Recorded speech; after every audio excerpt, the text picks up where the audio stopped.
May be social science research ले ले या हमारा साइंटिफिक रिसर्च ले ले, कोई भी रिसर्च ले ले, अगर उसमें प्रॉपर हम मेथोडोलॉजी फॉलो नहीं करते हैं, तो रिसर्च का थोड़ा-सा इम्पैक्ट लो हो जाता है। हमें समझ नहीं आता है बट इम्पैक्ट दिखता है।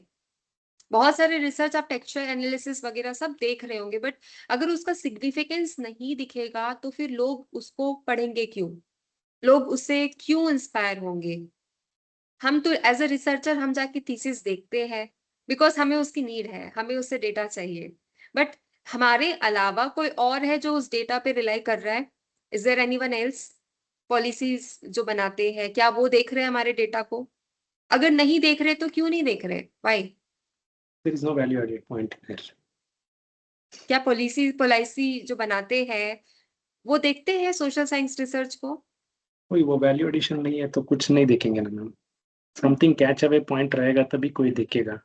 हुँ। अभी हम ही हमारे एमए में थीसिस बनाए थे and if I only have to refer for my तब paper I feel that not even 2% I have done justice in that paper to pick up for PhD paper. Yeah that is true. So Yeah, we have to think like that maybe हमको वो difficult होगा। We are a social science student, social science scholars. Difficult है to be into that technical zone, थोड़ा scientifically तरीके से लेके जाए, statistics से वर्क करे, it's correct. Difficult. But today's age मतलब आज के एज में इट्स नॉट सो डिफिकल्ट क्योंकि आपके पास एआई टूल्स है ना, आप उसका यूज़ कर सकते हो, राइट? आप उसको यूज़ करके प्रॉपर तरीके से अपना डेटा सेट्स प्रोवाइड करके you can create graphs, you can create diagrams, you can create correlational values, statistic, सब कुछ you can create, you can code also. So many things you can do. So you have the advantage. Post AI, if you are doing the research, I mean, जब AI इतना advance में आ गया है, तब आप research कर रहे हो, तो you have all these advantages. Right. Make use of AI and वो स्टैटिस्टिकल एनालिसिस करके आप निकाल सकते हो ना अपने रिपोर्ट में and then you can figure it out कि आपका जो रिसर्च है वो कितना वैलिड है, कितना वर्थ इट है, कितने लोगों को ये काम में आ सकता है, then you can figure it out ना। हाँ, use of AI that is also very important. Ethical use of AI you should learn. Ethically use कैसे करना है कि हमारा डेटा जो है वो कहीं नहीं चले जाए, डेटा प्राइवेट प्राइवेट रहे, डेटा प्रिवेसी जो है उसमें हार्म ना हो, ये सारी चीज़ें ध्यान रखनी पड़ेगी as a scholar, as a researcher. वो भी आपको आपका गाइड तो करेगा ही, बताएँगे ही वो कि आपको कैसे करना है, क्या करना है, बट आपको भी एक कॉन्शियस थॉट होना चाहिए कि if I am doing my research, I have to uh, get something out of it and मुझे कंट्रीब्यूट करना है इन अ रियल एस्पेक्ट कि नेक्स्ट टाइम अगर कोई मेरा रिसर्च देखता है तो they will find it like it's worth it. उनको ज्ञान भी होगा, नॉलेज भी होगा। दूसरी बात उसका सिग्निफिकेंस भी हाई होगा। सिग्निफिकेंस वैल्यू, सिग्निफिकेंस फैक्टर ये सभी चीज़ें हाई होगी। तो ये ध्यान में रखना है। तो अभी फ़िलहाल हम वही थोड़ी टेक्निकैलिटी में फ़ोकस करेंगे कि परिकल्पना, हाइपोथेसिस, उसमें कितने टाइप्स ऑफ हाइपोथेसिस होते हैं। वो टाइप्स ऑफ हाइपोथेसिस हमें कैसे इम्पैक्ट करेंगे यानी हमारी सोशल साइंस रिसर्च में। तो आज वही देखते हैं हम। हाइपोथेसिस के बारे में तो हमने देख लिया है। हाइपोथेसिस को फॉर्मुलेट कैसे करना है that also we have seen. Now we have to see about कि हाइपोथेसिस के टाइप्स क्या होते हैं।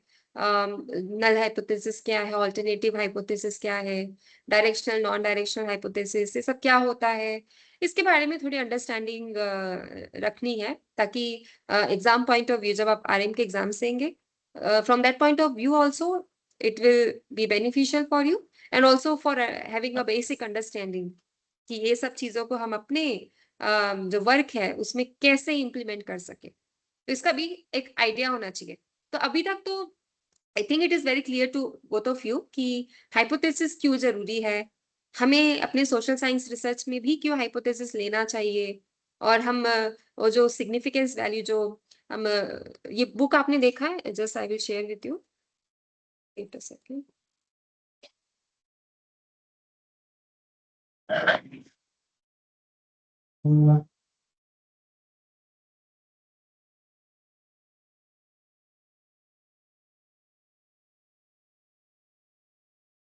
ये बुक आपने देखा है आप सभी ने? Research methodology, Yeah, methods and techniques by C R Kothari.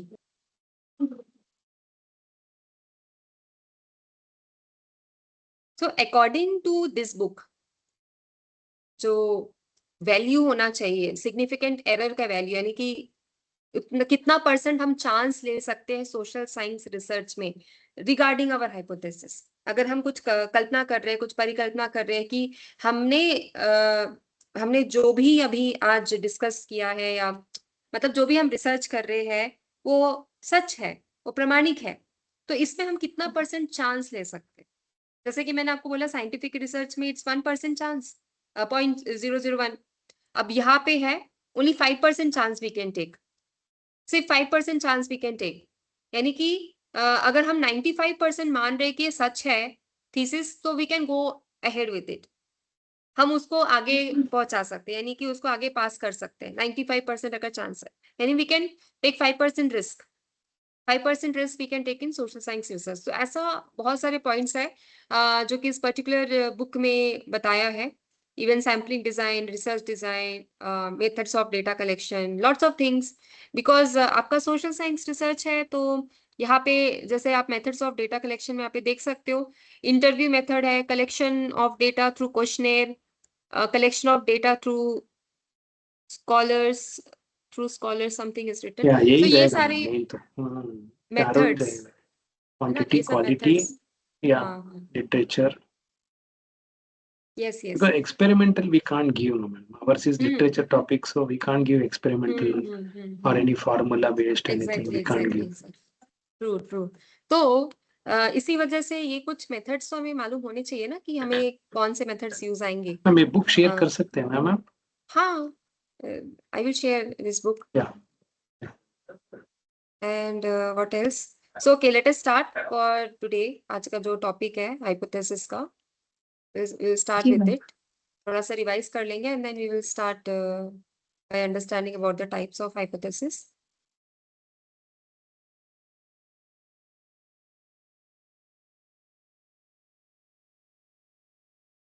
Okay, hypothesis testing, some frameworks, some parameters कि hypothesis testing कैसे करना है, क्या करना है, that is all we want to do। क्यों चाहिए hypothesis, अभी तक हमको समझ आ गया। आप लोग बताइए हमें क्यों चाहिए hypothesis, जल्दी जल्दी बताइए। Why do we need a hypothesis? एक मैम एक पॉइंट बता हमारी दीजिए। रिसर्च एक सही दिशा में रहे। Okay, this is first point. हाँ पहला पॉइंट आपने बोला कि हमारा रिसर्च जो है हाँ, it should be in the right सही दिशा में डायरेक्शन। रहे। हाँ और हमारा जो भी फोकस है, जो भी कंसंट्रेशन, वो अपने टॉपिक पर रहे पूरा। हाँ, तो उसके लिए हाइपोथेसिस जरूरी है। यस। रिसर्चर जो है वो ट्रैक, यानी रिसर्चर जो है अपने मुद्दे पे रहे, स्कोप को डिफाइन कर सके, लिमिट कर सके। For this reason we need a hypothesis. And किस प्रकार का डेटा चाहिए, what kind of data we need, है ना। बहुत सारे डेटा सेट है, बट कौन सा डेटा हमें चाहिए ये हमें हाइपोथेसिस से पता चलता है। और हमारा थिंकिंग पैटर्न जो है उसको एडवांस करता है, और साथ ही साथ प्रॉब्लम्स को समझने में हमारी मदद करता है। क्योंकि कोई भी प्रॉब्लम हो साइंटिफिकली उसको तब तक सॉल्व नहीं किया जाता जब तक हम उसको हाइपोथेटिकल फॉर्म में रिड्यूस ना कर दे। तो कोई भी प्रॉब्लम हो, बहुत बड़े बड़े चैलेंजेस की बात कर रहे हैं, भगवान है नहीं है, आत्मा है नहीं है, बहुत सारे चैलेंजेस है, बट जब तक उसको हाइपोथेसिस में फॉर्मुलेट नहीं करेंगे वो हम उस रिसर्च को साइंटिफिक बोल नहीं सकते। बट क्योंकि आज की डिमांड है कि हमें एम्पेरिकल रिसर्च करना है, इवन सोशल साइंस रिसर्च में एम्पेरिकल का फैक्टर लेकर आना है, तो इसी वजह से हाइपोथेसिस जो है इम्पोर्टेंट है। It is important for us. ठीक है, तो research hypothesis is what, research hypothesis क्या है बताइए जल्दी। अपनी रिसर्च Research को hypothesis, साइंटिफिक बनाना। हाँ, which is again a scientific precise बनाना, ठीक है। predict करना पड़ता है, whether it is based on what variable. Yesterday we studied about independent and dependent. Yes तो वो यस दोनों है कि नहीं है वो यस, important है. Then या how so we very true, relate, very how true. we relate it. वो रिलेशन इंपॉर्टेंट है मैम, कि डिफरेंस बताना है, ये करने से क्या फायदा है, ये करने से क्या फायदा है। लाइक नल हाइपोथेसिस है, yes this hypothesis methods what is there, we can apply those kind of methods. Yes. So variables, variables obviously बात वेरिएबल्स आपने में बोला, relationship. Cause effect, that is true. यानी कि दो डिफरेंट डिफरेंट पॉपुलेशन होगी, cause एक Yeah. डिफरेंट होगी, इफेक्ट एक डिफरेंट होगी। सी नाउ और मेरा एग्जांपल लेता हूँ ना मैम, अगर तब का, तो I have 2 to 3 different kinds of people. वो बोलते हैं कि सिर्फ चातुर्मास में तप करने वाले हैं, एक बोलते हैं कि नहीं 12 मास भी तप करने वाले हैं, और एक बोलते हैं तप करने से कोई मतलब ही नहीं है।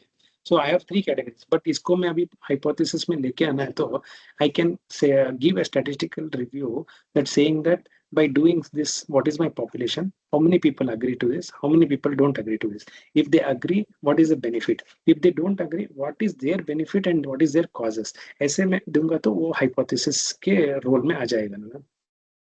या definitely you can think about it, formulate it in a better way. यानी कि बिल्कुल सही है कि दो प्रकार के तप आपने जैसे बात किया, वैसे ही दो ग्रुप्स है, दो कैटेगरीज है, जिसके बीच में आप एक प्रकार का डिफरेंस बताना चाहते हैं कि दोनों के बीच में डिफरेंस क्या है या रिलेशनशिप क्या है।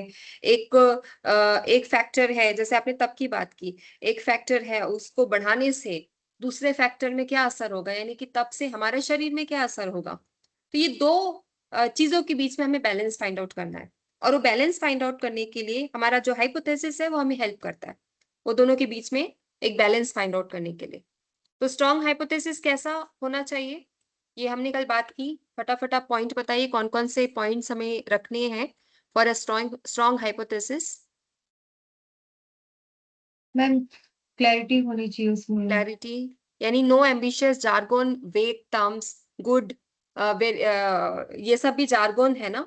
वैल्यूएबल, इट इज वैल्यूएबल और नॉट, मतलब we have to be very selective about the words that we are taking.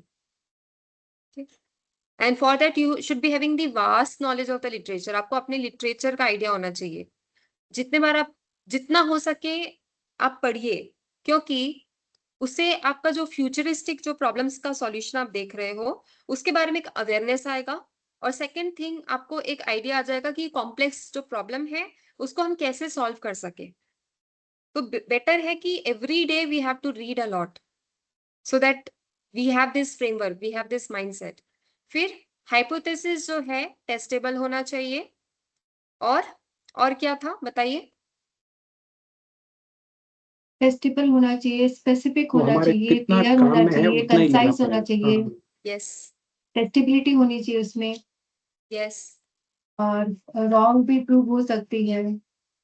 Yes, मतलब मैम बट ये टेस्टेबल। क्या होता है ना मैम, व्हेन वी हाँ do limit to this scope, अभी हमको जब रिसर्च कर रहे हैं and when we are just thinking right daily, हमारा इतना वेस्ट जा रहा है कि whether this way is good और दिस वे इज गुड और दिस वे इज गुड और फोर्थ वे इज गुड, इतना स्कोप बढ़ रहा है बढ़ रहा है बढ़ रहा है। I am not able to cut short the scope only कि मैं कौन से टॉपिक पे फोकस करूं और श्रिंक करूं।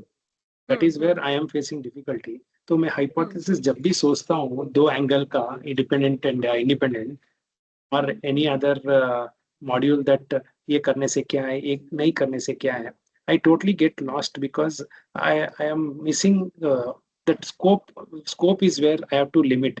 वो स्कोप को ही मैं लिमिट नहीं कर पा रहा हूँ। वो आप इसलिए नहीं कर पा रहे हो क्योंकि आपने रिसर्च क्वेश्चंस नहीं बनाए अभी तक, या बनाए भी है तो काफी लिमिटेड बनाए हैं। हाँ बहुत लिमिटेड है मैम, 3 या 4 ही हाँ क्वेश्चन है। हाँ, तो आप अपना रिसर्च क्वेश्चंस को और बनाइए ताकि आप जो स्कोप है उसको लिमिट कर सके, ओके ओके। ताकि फिर जो भी आप डेटा कलेक्ट करने वाले हो मैनेजेबल होगा। उस डेटा सेट्स को आप अच्छे से एक प्रकार से उसको मैनेज कर सकते हो, और साथ ही साथ उसको अच्छे से यूज कर सकते हो for your own research. Okay ठीक मैम है, हमें बहुत सारे रिसर्च क्वेश्चंस बनाने होंगे क्या, बनाए नहीं मतलब नॉट बनाए बहुत जाते हैं सारे, क्या? बट एटलीस्ट मतलब मोर देन 5 तो it is necessary, so that आप डायरेक्शन दे सको अपने रिसर्च को।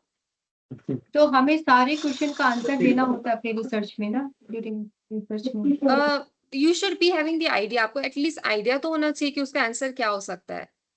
ओके। रिसर्च जरूरी नहीं कि सारे क्वेश्चंस का आंसर दे दो अपने थीसिस में, बट मोस्टली लाइक कि कुछ भी उसके क्वेश्चंस का आंसर दोगे तो एटलीस्ट वो डायरेक्शन में रहेगा।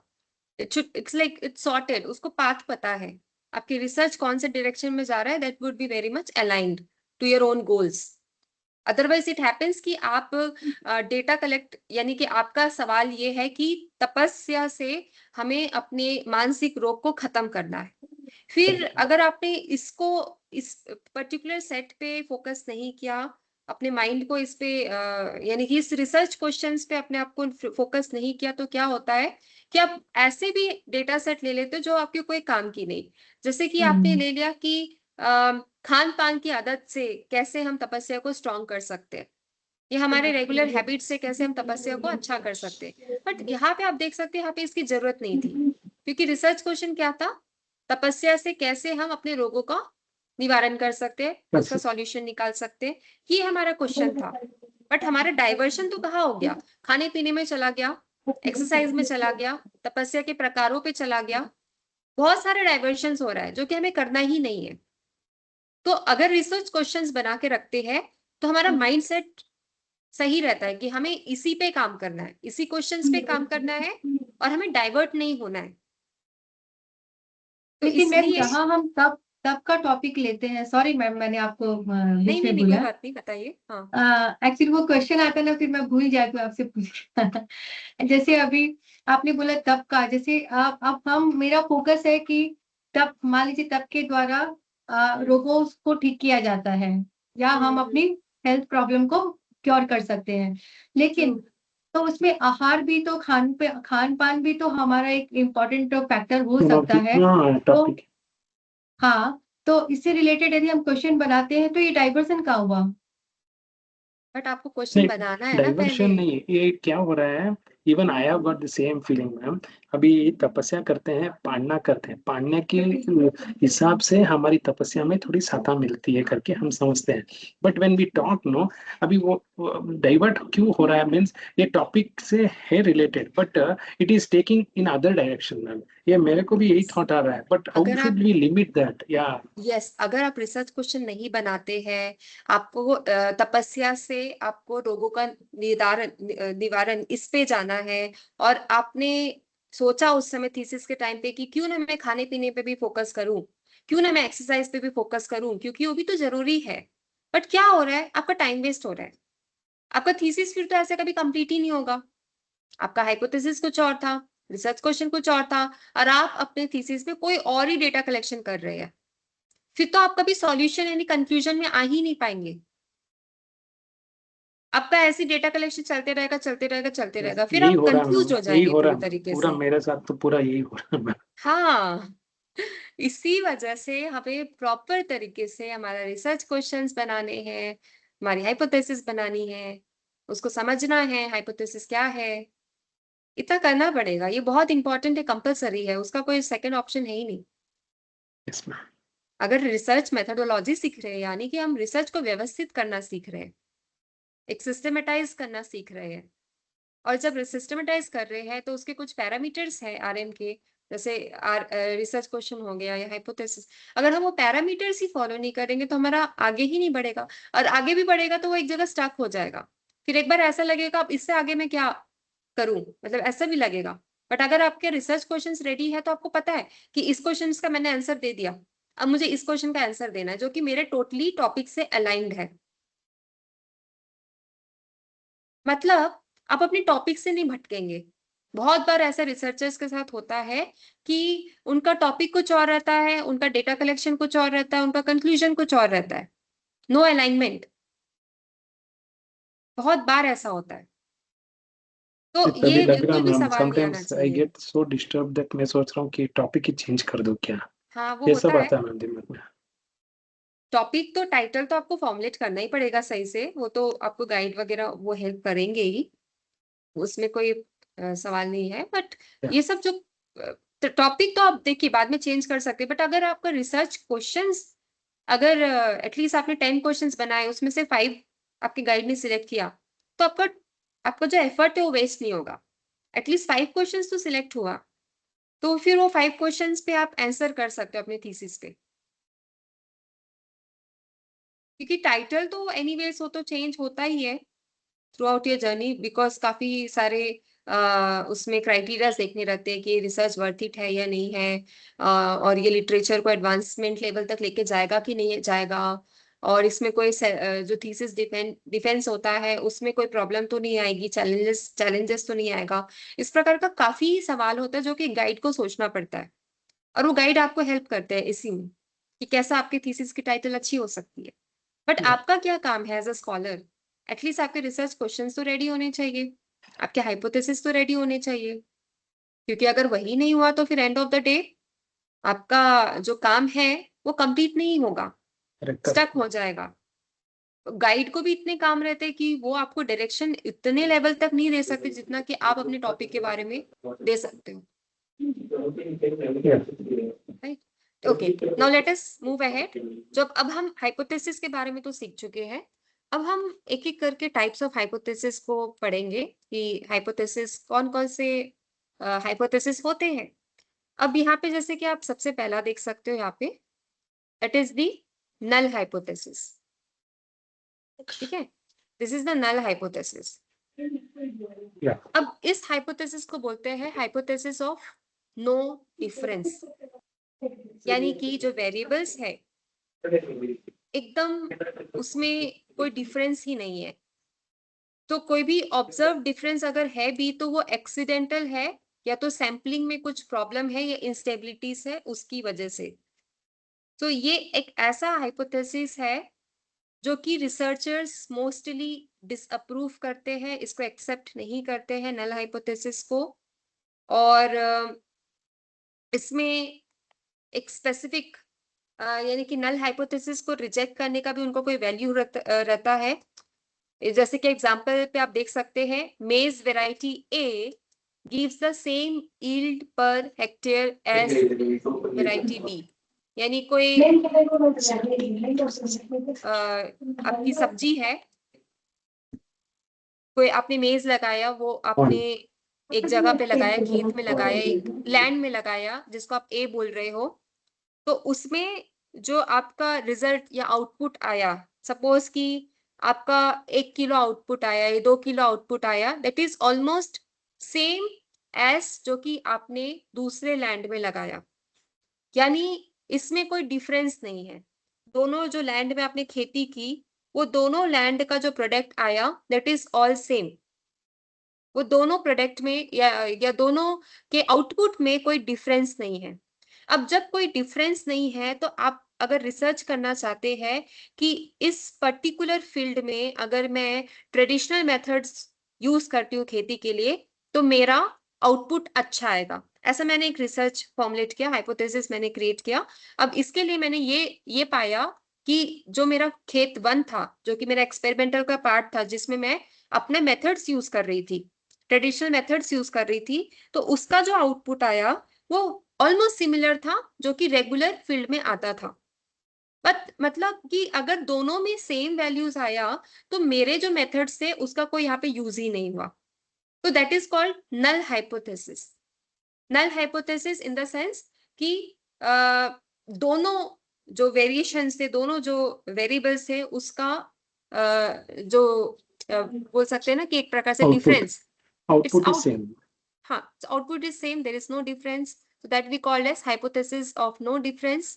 और इसका जो रीजन दिया जाता है, it is due to the accidental और ड्यू टू सैम्पलिंग इंस्टेबिलिटीज। तो जो रिसर्चर है बोल सकता है कि मे बी सैम्पलिंग में कोई इश्यू हुआ होगा, दोनों जो फील्ड से प्रोडक्ट्स उठाए गए शायद उसमें कोई इश्यू हुआ होगा, तो इसी वजह से हमें दोनों फील्ड, दोनों खेत का जो आउटपुट मिला वो ऑलमोस्ट सेम मिला।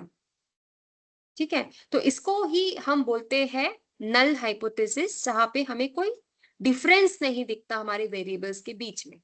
जैसे अगर दूसरे एग्जांपल पे लिया जाए तो स्टूडेंट को अगर हम कोई मेथड सिखाते हैं, कुछ करना सिखाते हैं, कुछ पढ़ाई लिखाई में नया टेक्निक सिखाते हैं, बट वो स्टूडेंट का कोई फायदा ही नहीं हुआ, स्टूडेंट का कोई फायदा ही नहीं हुआ, तो वहां पे हम उसको बोलते हैं कि नल हाइपोथेसिस।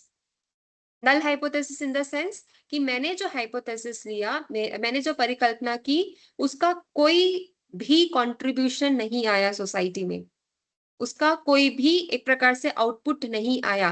पहले जैसे सोसाइटी में उसके बारे में विचार थे, आज भी मेरा जो आउटपुट आया उसमें भी सेम विचार है। जैसे कि अगर आपने लिया तपस्या के बारे में, आपने लिया आत्मा के बारे में, और इसके बारे में आपने रिसर्च किया, आउटपुट निकाला, वो आउटपुट ऑलमोस्ट सेम है जो कि पहले की लिटरेचर में दिया हुआ है।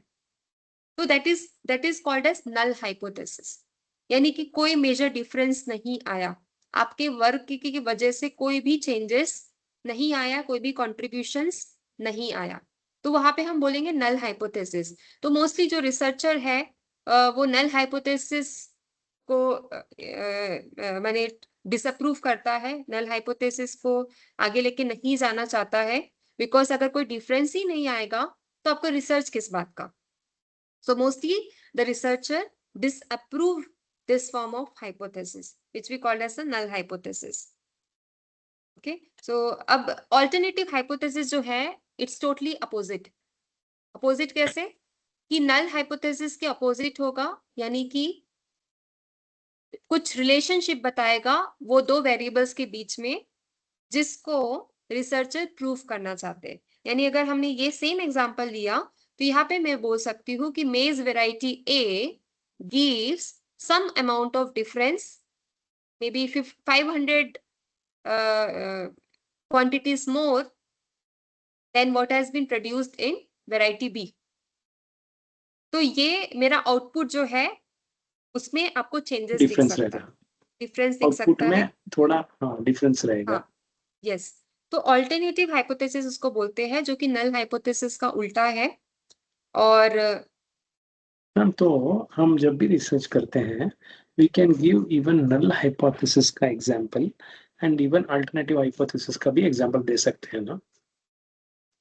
हाँ, मतलब रिसर्च में आप ऐसा बोल रहे हो क्या? Yes ma'am. Examples in the sense? Ma'am example, अभी मैं उपवास करता हूँ तो मेरे को इतना फल मिलता है। अगर मैं स्वाध्याय करता हूँ इतने दिन तो मेरे को ये फल मिलता है। This is null hypothesis. This is null hypothesis. If I do उपवास I get this fal. If I do swadhyay for so many days, I will attain same fal.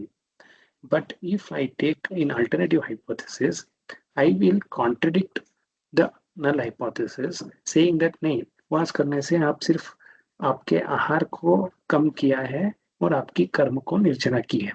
But स्वाध्याय करने से आप कर्मों की निर्जरा तो कर रहे हैं, बट आहार का आपने कुछ भी त्यागा नहीं है, तो आहार का कोई आपको उस ढंग से कर्म की निर्जरा नहीं होगी, सिर्फ ज्ञान की वृद्धि होगी और ज्ञान प्राप्त होने के बाद आप उसमें जो आचरण करेंगे उससे आपको कर्म की निर्जरा होगी।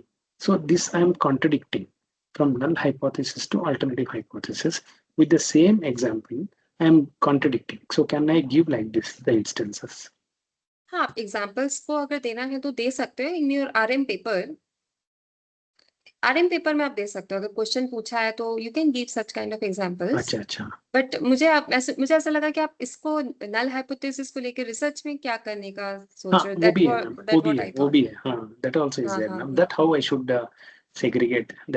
How I should segregate null to alternative when I do my research paper in my thesis.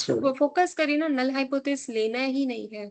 Why we will take the hypothesis जिसमें कोई डिफरेंस ही नहीं आए। अच्छा। ऐसा what I thought is when I am doing my research on a topic, I should cover everything. Even null hypothesis also I should cover. Alternative hypothesis also I should cover. Should we do like that? Oh, is it? तो research paper में थोड़ा कुछ value addition मिलेगा। या actually social science research में null hypothesis लिया जाता है, but thing is that mostly researchers approve नहीं करते उस चीज को, उस पॉइंट को। बट वही है ना, मतलब वी कैन टेक, ऐसा मैंने ज्यादा तो नहीं सुना, but we can take both null and alternative. But thing is we have to give some contributions. कुछ परसेंटेज में कंट्रीब्यूशंस आने चाहिए, कुछ तो भी दिखना चाहिए ऑन पेपर कि दिस वाज माय कंट्रीब्यूशंस। कि नहीं तो एक स्टीरियोटाइप हो जाता है ma'am. If I don't give this kind of things ma'am, it will be a stereotype. But if I give these things, there is my whoever is a mentor or whoever reviews my paper, they will say that आपके कुल्हाड़ी पे आप लात मार रहे हैं और लात के ऊपर you are only hitting yourself, like that they will say. Why? Because I am doing for also, I am doing against also. So I get sometimes confused whether we should put these kind of hypothesis in my research. Because अगर डालता हूँ ना ma'am तो it will be, some people can say for also. A general public will say that he is covered yes also and no also. But the experts who will read my research, my mentors or somebody, they will say, how can you contradict your own research by saying that yes also and no also? You cannot give both, they will say, ma'am. In that context, so that is very true. In that context, we cannot take. Correct. If it is about proving something or disapproving something, you can Yes, be I on can't one give side. both. You I cannot can't be be on the on. both side. That's why then I get sometimes doubt that ये null hypothesis और alternative hypothesis कैसे काम आता है फिर research में हमारे जो लिटरेचर रिसर्चर्स आता है, बट इट्स लाइक कि बहुत लेस है इसका जो यूज है, it's very less. It's very less. Correct But correct null hypothesis is just for the understanding कि हम ऐसा वैल्यू क्यों लेंगे जब हमारे दोनों वेरिएबल्स ऑलमोस्ट सेम निकलेंगे. सेम है. हाँ कॉस्ट का कोई इफेक्ट ही नहीं है, या इफेक्ट का कोई कॉस्ट के ऊपर कुछ रेलिवेंस ही नहीं है. We can not take like this. So yeah we have to understand कि हमारा नल हाइपोथेसिस ना हो. It's better not to take null hypothesis. Let us take Okay. alternative hypothesis where we can see the difference. हमको कोई difference समझ आएगा. हम जो Correct. प्रूफ करना चाहते हैं वो रिलेशनशिप हमको दिखेगा अपने पर्टिकुलर हाइपोथेसिस में. Okay okay. और ये बताता है मोस्टली ऑल्टरनेटिव हाइपोथेसिस कि जो हमारा रिजल्ट आ रहा है वो बाई चांस नहीं आ रहा है. Sure sure. Result is not by chance. Yeah. कभी कभी होता है कि सपोज मैंने अपने स्टूडेंट्स को पढ़ाया. ओके, मेरे मेथड सही नहीं थे. My method was not good and it was like कि उसमें से स्टूडेंट्स जो है वो पास हो जाते एग्जाम्स. डिस्पाइट द फैक्ट कि मेरे मेथड सही नहीं थे, स्टूडेंट्स पास हो गए. तो आई कैन नॉट से दैट मेरे मेथड सही थे इसलिए स्टूडेंट्स पास हुए. हाँ that's correct. Right. So there it is like the problem with the hypothesis. मैंने हाइपोथेसिस लिया, उसके अकॉर्डिंगली मैंने मेथड्स फॉर्मुलेट किया, मेथड्स पे मैंने अपने रिसर्च पे काम किया, मेथड्स को मैंने आउटपुट निकाला on the basis of statistic कि इतने स्टूडेंट पास हो गए एंड आई एम सेइंग कि मेरा मेथड सही है. Right. So that is called by chance thing. ये जो चीजें हो गई बाय चांस हो गई है. इसका मतलब ये नहीं कि मेरा हाइपोथेसिस सही है. Correct correct. It is मतलब by by chance. chance it is true now. By chance my method is true now, but I cannot say, and that is why we have to be very selective about research design. जब हम data collection करेंगे तो बहुत selective रहना. Sampling mostly, not data collection, sampling. कितनी population ले रहे हैं. बहुत बार ऐसा होता है हमारे सोशल साइंस रिसर्च में ही कि मेडिटेशन की प्रक्रिया करवाया, 500 पार्टिसिपेंट ही लिया, 500 में से आधे तो वही लिया जो कि रेगुलर प्रैक्टिशनर्स थे जिनको कोई हेल्थ का इश्यू नहीं था. और रिजल्ट में आया कि मेडिटेशन करने से हमारे हेल्थ इश्यूज नहीं होते हैं. बट हमने ये चीज को, फैक्ट को नेग्लेक्ट कर दिया कि जो मेडिटेशन करने वाले जो सैंपल्स हमने लिए उस सैंपल में ऑलमोस्ट आधे से ज्यादा लोग ऑलरेडी स्वस्थ थे.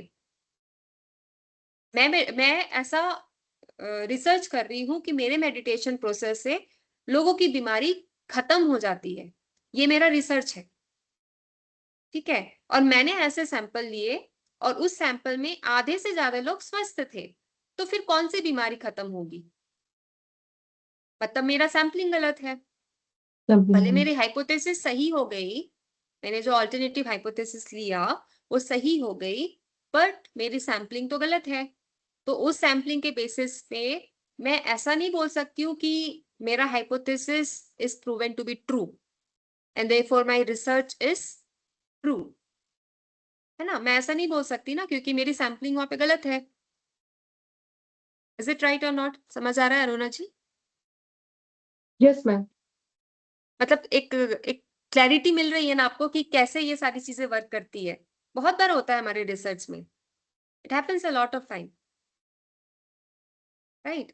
तो ये अभी ये जो नल हाइपोथेसिस है और अल्टरनेटिव हाइपोथेसिस है, इसको समझने के लिए देयर इज वन थिंग, उसको हम डिस्कस करते हैं कि what is it is about significant value, जिसको बोलते हैं हम सिग्निफिकेंट वैल्यू, उसको हम डिस्कशन करते हैं. उसके लिए भी एक पीडीएफ है that I will share. Hindi में है तो मतलब I converted it to Hindi ताकि आपको समझने में डिफिकल्टी ना हो.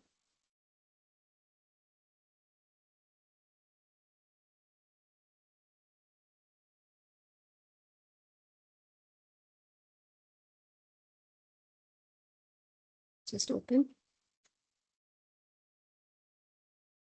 ये PDF we will just read once and then we can think about it.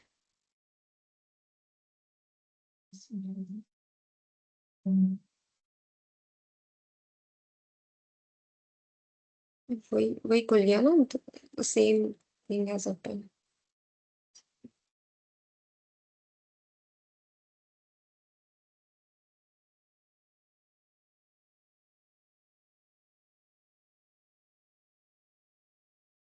मैं अपने एक टॉपिक के बाद से कनेक्ट करने की कोशिश कर रही हूँ जो आप बता रहे हैं अभी।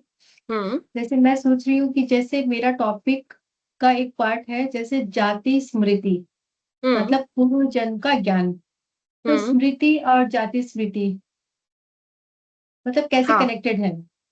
क्या ओके. जाति स्मृति नॉर्मल स्मृति है, स्मृति ही जाति स्मृति है या इससे कुछ अलग है? या फिर आप जैसे बोलो ना स्मृति बढ़ेगी तो जाति स्मृति बढ़ेगी, ऐसा भी होता है? मतलब ऐसा होगा, हो सकता है क्या? ये एग्जैक्टली तो मैं अभी उस भाषा सोचना में पड़ेगा बोल ना नहीं उस पा पे. रही हूँ आपको। हाँ हाँ हाँ. हाँ, आई मैं गॉट इट, कनेक्ट आई करने गॉट इट. मैं कोशिश कर रही हूँ कनेक्ट करने की, आप जो बता रहे हैं उसके ऊपर, बट देखती हूँ, मैं कोशिश करती हूँ। हाँ हाँ हाँ. ये थोड़ा कॉम्प्लिकेटेड टॉपिक है. पहली बात तो इसको और क्लैरिटी देनी पड़ेगी, यानी कि इस कॉन्टेक्स्ट में बोल रहे हैं वो भी बताना पड़ेगा. क्या कॉन्टेक्स्ट है हमारा, किस रेफरेंस में हम जाति स्मृति की बात कर रहे हैं, क्या बच्चों के रेफरेंस से बात कर रहे हैं या एडल्ट्स के रेफरेंस से बात कर रहे हैं, मतलब बहुत सारे फैक्टर्स आ जाते हैं. मैम ये तो कॉमन बात है ना, स्मृति मीन्स अ कॉमन थिंग, ये थोड़ी रेफरेंस बताना पड़ेगा क्या हमें? ये टॉपिक में और डीपर जाना पड़ेगा. पहली बात तो जाति स्मृति के टॉपिक्स में और डीपर जाना पड़ेगा. बहुत सारे फैक्टर्स काउंट होते हैं ना इसमें. मतलब Exactly, पहले तो मैम। आपको एक्सप्लेन करना पड़ेगा ना जाति क्या होता है, स्मृति क्या होता है हाँ हाँ है हाँ। ना, वो नहीं, सारी मैं चीजें. इससे अभी आपने जो बोला ना और नल और ऑल्टरनेटिव हाइपोथेसिस, उसके कॉन्टेक्स्ट में उसको कनेक्ट करने की कोशिश कर रही हूँ। हाँ. हम्म, वो डिफिकल्ट है क्योंकि अब जब आप जाति की बात कर रहे हैं और स्मृति की बात कर रहे हैं तो जरूरी नहीं है ना कि हर किसी को जाति का ज्ञान हो.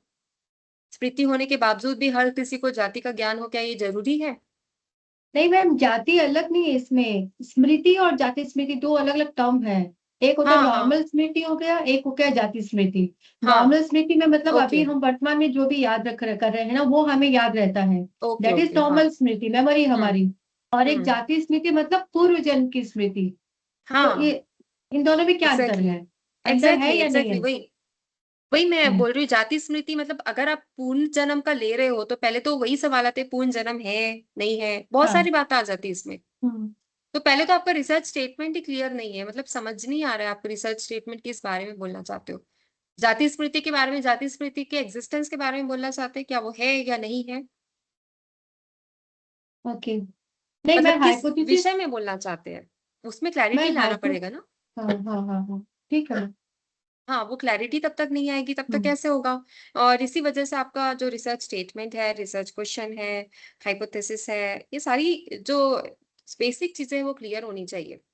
ओके. अभी अभी आगे बढ़ते हैं. ठीक। आरएम का बहुत ही इंपॉर्टेंट दो टर्मिनोलॉजी है, उसको समझते हैं. एक तो होता है लेवल ऑफ सिग्निफिकेंस और दूसरा होता है स्टैटिस्टिकल एरर्स. ये दो टर्मिनोलॉजी है जिसको हमें समझना है. तो लेवल ऑफ सिग्निफिकेंस को हम अल्फा से रिप्रेजेंट करते हैं. अल्फा यानी ऐसा एक सिंबल होता है, इससे हम रिप्रेजेंट करते हैं. तो जब भी हम कोई शोध में, कोई भी रिसर्च में अगर हम डेटा का विश्लेषण करते हैं यानी कि एनालिसिस करते हैं तो उसको हम दो समूहों के बीच दिखने वाला अंतर दो वजहों से हो सकता है. यानी दो डिफरेंट कैटेगरीज है, जैसे आप जाति जाति स्मृति बोल रहे हैं, ठीक है, तो उसके बीच अगर अंतर है, डिफरेंसेस है, तो वो दो कारणों की वजह से हो सकता है. पहला तो सच में वो फर्क है, यानी जाति और जाति स्मृति में सच में फर्क है, वास्तविक है, या फिर वो सिर्फ बाई चांस है या सैम्पलिंग फ्लक्चुएशन की वजह से है. जैसे कि मैंने अगर आपको एग्जांपल दिया कि मेरे मेथड्स, मैंने जो रिसर्च मेथड्स बताए उससे लोगों का फायदा बाई चांस हो गया. भले मेरे मेथड सही नहीं थे बट स्टूडेंट्स का फायदा हो गया, स्टूडेंट्स को अच्छे रिजल्ट्स आ गए. तो उसको हम सैम्पलिंग फ्लक्चुएशन की वजह से बोलते हैं कि सैम्पलिंग जो है हमारा वो गड़बड़ हो गया, ये मेथड जो था सैम्पलिंग को सही नहीं था और इसकी वजह से वो डिफरेंसेस हमको दिखे नहीं। जैसे कि मैंने आपको मेज का भी एग्जांपल दिया, field A and field B. Field A से भी जो मेज कलेक्ट किया गया नंबर्स वो सेम थे फील्ड बी के कंपैरिजन में, तो वहां पे मैं ये नहीं बोल सकती कि मेरे मेथड्स गलत थे, मे बी सैम्पलिंग गलत रही होगी, तो उसको हम सैम्पलिंग फ्लक्चुएशन बोलते हैं। तो सैम्पलिंग फ्लक्चुएशन की वजह से हमें दो समूहों के बीच में अंतर दिख सकता है और वो अंतर जो है इधर रियल यानी कि वास्तविक हो सकता है या तो संयोग की वजह से हो सकता है। तो ये दो लेवल है जिसको हमको समझना है। तो अब अल्फा जो हम लेवल ऑफ सिग्निफिकेंस बोल रहे हैं, सार्थकता, लेवल ऑफ सिग्निफिकेंस, सिग्निफिकेंस ऐसा एक थ्रेशोल्ड लेवल है जो मैंने बोला लेवल ऑफ सिग्निफिकेंस हमारा 0.05 होना चाहिए यानी 5% होना चाहिए, यानी 5% हम गलती करने का रिस्क ले सकते हैं। ठीक है, तो ये जो लेवल ऑफ हमारा जो सिग्निफिकेंस है ये एक ऐसा थ्रेशोल्ड है जो कि ये तय करती है कि हम किस बिंदु पर आकर यह मानेंगे कि परिणाम संयोग नहीं बल्कि वास्तविक है। हमारे जो परिणाम है, जो हमारा रिजल्ट का आउटकम है, वो संयोग से नहीं बल्कि वास्तविकता की वजह से वो आया है। इसके लिए हम अपना सिग्निफिकेंस लेवल, थ्रेशोल्ड लेवल क्या तय रखेंगे।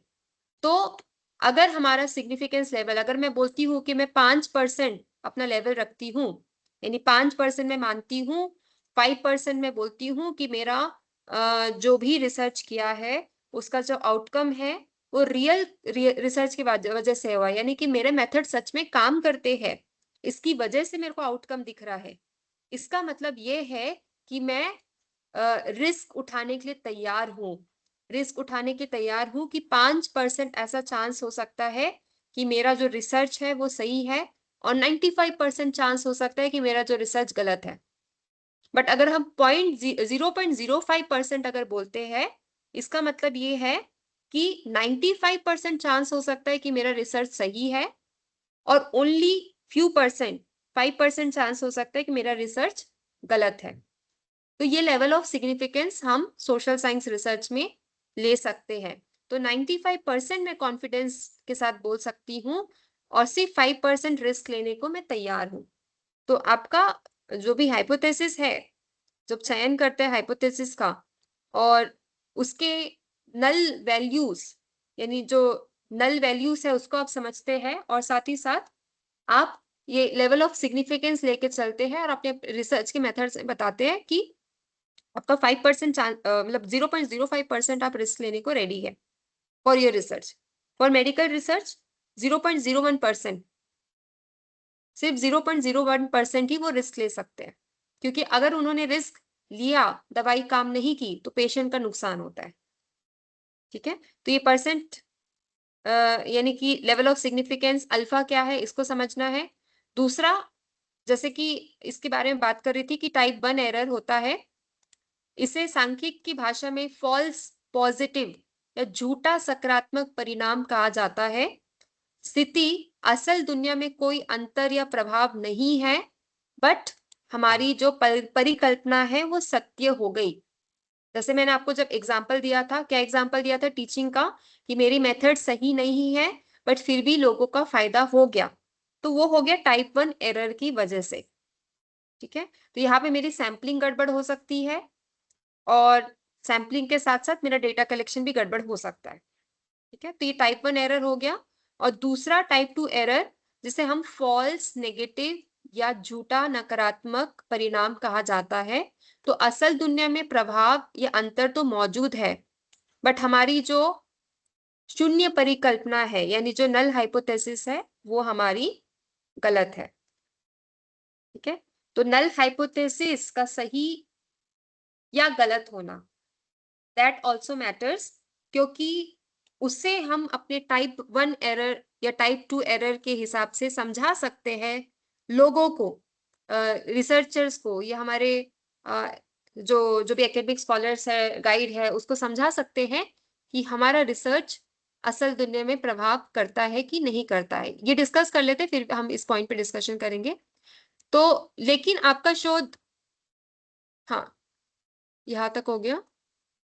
तो विस्तृत व्याख्या के विश्लेषण, तो दोनों जो टाइप 1 और टाइप 2 एरर है वो एक साथ कम क्यों नहीं किया जा सकता। जैसे कि अभी जयदीप जी का भी क्वेश्चन था कि दोनों जो है हमको नल हाइपोथेसिस या अल्टरनेटिव हाइपोथेसिस दोनों प्रीफर करना है, तो उसमें आप देख सकते हैं कि ये दोनों एरर्स आ सकते हैं। टाइप 1 एरर आ सकता है और टाइप 2 एरर आ सकता है। टाइप 1 एरर माने क्या होता है, हमारा रिसर्च मेथड्स सही नहीं है बट हमारा आउटकम सही आ रहा है, यानी हमारा हाइपोथेसिस सही आ रहा है। दूसरा क्या है, हमारा मेथड सही है, हमारा मेथड सही है बट हमारा आउटकम सही नहीं आ रहा है। तो ये टाइप 1 एरर और टाइप 2 एरर दोनों हो सकता है। तो यहाँ पे हम लोग के लिए जो रिसर्च स्कॉलर्स है उनके लिए सबसे इंपॉर्टेंट ये पॉइंट है कि टाइप 1 और टाइप 2 के बीच में एक इनवर्स रिलेशनशिप होता है, उसको आप समझे। इसका मतलब कि जब टाइप 1 एरर गिरेगा तो टाइप 2 एरर जो है उसके चांसेस बढ़ जाएंगे, जब टाइप 2 एरर होगा तो टाइप 1 एरर के चांसेस बढ़ जाएंगे। यानी अगर मेरा मेथड सही है, मैंने जो टाइप 2 एरर का जो मैं बात कर रही थी, अगर मेरा मेथड सही है तो फिर भी ये चांसेस बढ़ जाएंगे कि जो रिसर्च आउटपुट जो आना है, ठीक है, जो रिसर्च आउटपुट जो आना है वो नहीं आए, ये चांसेस बढ़ जाएंगे। मतलब ये तराजू के समान है, तराजू के समान है, यानी कि दोनों दोनों क्राइटेरिया आप पे सही हो सकते हैं। तो यदि आप जो है अल्फा यानी जो सिग्निफिकेंट एरर, जो लेवल ऑफ सिग्निफिकेंस है उसको बहुत कम यानी कि 1% तक कर देते हैं, तो इसका मतलब है कि आप बहुत सतर्क हो गए हैं। आप शून्य परिकल्पना को तब तक खारिज नहीं करेंगे तब तक कि आपको 99% पक्का सबूत ना मिल जाए। अगर आपको नल हाइपोथेसिस को खारिज करना है तो आपको 99% तक सबूत लाना पड़ेगा। इस अत्यधिक कड़े नियम के कारण बहुत बार ऐसा होता है कि वास्तविक रिजल्ट होने के बाद भी आप सबूत नहीं ला पाते हो और आपको नए नल हाइपोथेसिस को खारिज करना पड़ता है, उसको रिजेक्ट करना पड़ता है। We have to reject the null hypothesis because we cannot prove enough evidence to prove that our relationship between two variables are either positive or negative. हम सबूत नहीं ला सकते, ठीक है। जैसे एग्जाम्पल के तौर पे अगर मुझे प्रूफ करना है कि तपस्या करने से रोगों की समाप्ति होती है, ऐसा मेरे को एक रिसर्च करना है, तपस्या करने से रोगों की समाप्ति होती है, तो इस हाइपोथेसिस को under the null hypothesis reject किया जा सकता है अगर मैं इसमें एविडेंस नहीं ला पाई, यानी मैं वो लोग नहीं ला पाई जिन्होंने तपस्या किया, सैंपल नहीं ला पाई जिन्होंने तपस्या किया और तपस्या से उनके रोगों की मुक्ति मिली, ठीक है। तो अब यहाँ पे मैंने आपको टाइप 1 एरर और टाइप 2 एरर बताया। टाइप 2 एरर क्या क्या बताया कि मेथड्स यानी कि मैंने जो कराया वो सही करवाया बट जो रिजल्ट आया ऐसा कोई भी पर्सन नहीं आया, कोई भी पर्सन या आउटकम नहीं आया जो कि बोल रहा है कि मेडिटेशन करने से उसको फायदा हुआ। ये हो गया टाइप 2 एरर, ठीक है। और टाइप 1 एरर क्या हो गया, what is the type 1 error? लेकिन फायदा हो गया, रिजल्ट आ गया। मेथड्स गलत थे बट फायदा हो गया। मतलब हमारे थीसिस में ये दो एरर्स में से एक एरर हो सकता है। टाइप 1 अगर नहीं हुआ तो टाइप 2 हो सकता है, टाइप 2 नहीं हुआ तो टाइप 1 हो सकता है। तो बेसिकली हमको टाइप 2 एरर को अलाउ करना है, यानी हमारे मेथड सही होने चाहिए। Our method should be good. अगर आउटकम हमारा सही नहीं आ रहा है तो we have to recheck our sampling, ठीक है। सैम्पलिंग को हमको फिर से देखना है। मे बी हमने ऐसे लोगों को उठाए हमारे सैंपल में, है ना, जिन्होंने प्रैक्टिस ही नहीं की, राइट। तो we are allowed to do the type 2 error in our particular research. But अगर टाइप 1 कर दिया यानी कि हमारे रिसर्च का कोई वैल्यू ही नहीं है, मूल नहीं है, वो तो बस हो गया, result has just been shown. Okay, तो बेसिकली ये पॉइंट हमको ध्यान पे रखना है। तो इसी वजह से ये जो टाइप 2 एरर की संभावना बढ़ जाएगी और आपको परीक्षण की शक्ति जो है वो कम हो जाएगी। तो अदालत का सबसे सटीक उदाहरण है, अदालत का नियम है, चाहे 100 गुनाहगार छूट जाए पर एक भी बेगुनाह को सजा नहीं मिलनी चाहिए, ये अदालत का रहता है। तो यहाँ अदालत टाइप 1 एरर यानी कि बेगुनाहों को सजा को सम 0% करना चाहता है कि यानी बेगुनाह को सजा नहीं मिलनी चाहिए। तो इस कड़े नियम का नतीजा क्या होता है कि कई असली जो गुनहगार है वो सबूत नहीं होने की वजह से वो छूट जाते हैं। तो यह जो है वो टाइप 2 एरर का बढ़ जाना है। तो सामाजिक विज्ञान सोशल साइंस में हमको 5% का नियम क्यों चाहिए? तो according to this book, Kothari का जो बुक है उसमें बताया है कि 5% का हमको नियम होना चाहिए। 5% रिस्क के चांसेस होने चाहिए, 5% सिग्निफिकेंस, लेवल ऑफ सिग्निफिकेंस होना चाहिए। और ये क्यों होना चाहिए?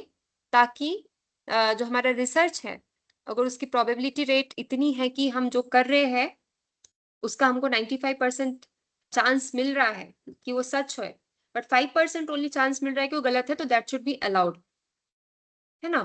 कि हम रिसर्च करेंगे, 95% तो चांस है ना कि हमारा रिसर्च सही होगा। तो प्रोबेबिलिटी बेसिस में 95% chances are allowed to be done to be truly true.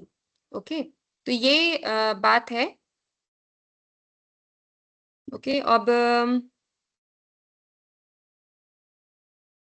Okay, तो यही बता रही थी कि कोठारी के सिद्धांतों के अनुसार सामाजिक विज्ञानों में 5% का स्तर यानी 0.05% एक आदर्श संतुलन है जो शोधकर्ता को 95% सुरक्षा देता है और शोध की शक्ति को भी बनाए रखता है। ठीक है, तो यहाँ पे आपको कितनी अंडरस्टैंडिंग हुई? कैन यू रिपीट, मतलब बता सकते हो कि कितना समझ आया about hypothesis and through examples and all this things? That's what ma'am it says that कितना percentage wise we can allocate. अगर 0% है तो और एक टायर 2 में कितना होता है? अगर if we type 1 error and type 2 error, where we stand, how हमारा differentiation होता है, and with the example of that section and prabandhan what is being done, how we can say that in type 1 error में हमारे को कितना स्तर पर if we do that we attain something, and in type 2 error अगर हम उस level तक पहुंचना है तो what we should still add on that alpha and beta what you just concluded, तो उस हिसाब से वो स्तर पे हमको देखना पड़ेगा। Okay, It's just comparison and how we get the output, ma'am. That is my understanding. True, very true. It's all about our output and about sampling. Sampling हमारा सही होना चाहिए। और इवन दो नल हाइपोथेसिस जो है, तो अगर हम नल हाइपोथेसिस, आपने बोला नल हाइपोथेसिस आपको लेना है, तो नल हाइपोथेसिस लेना है तो उसमें ये दोनों एरर्स हमारे आ सकते हैं, टाइप 1 एरर्स आ सकते हैं या टाइप 2 एरर्स आ सकते हैं। So we should be careful about this thing कि हमारे जो है इस प्रकार के एरर ना आए। टाइप 2 एरर आ रहा है तो we have to take our significant value which is lesser than 5%। 5% का हमको रखना है risk, only 5% we have to take the risk. Variance of 1% we can keep. या दोनों स्तर मतलब पे 1 to देखेंगे तो 5% के बीच में हमको रखना है for our social science research. Hmm. Okay, so is this clear? Null hypothesis का we have discussed so far. Yeah. Okay, and likewise we have alternative, like we have discussed already few things. We have directional and non-directional hypothesis, and also yeah, so this all hypothesis we have to discuss. तो अभी इसमें हमको मतलब एक हो सकता है कि वी फील लाइक ये सब क्या है, how we have to find out the significance value, how we have to find out all this things. तो इसमें हमें डरने का कुछ नहीं है। द रीजन इज, जैसा आप यहाँ पे स्क्रीन में देख सकते हैं,